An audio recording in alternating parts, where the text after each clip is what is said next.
what are the values and principles that, as the internet community, we ought to try and protect? So we sort of come up with 3 quick ones, or 4. One, and I think, Peter, you and I would agree with this is where the people of this, the existence of a free and transparent internet has actually been one of the most democratic things that has come across in human history.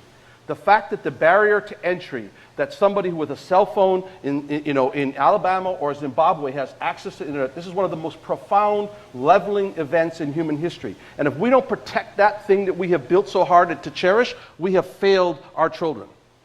The freedom of the press should not be restricted to the New York Times, but has to include WikiLeaks. We don't fight that. We are giving up on 200 years of the rights that we have fought to protect for the freedom of the press.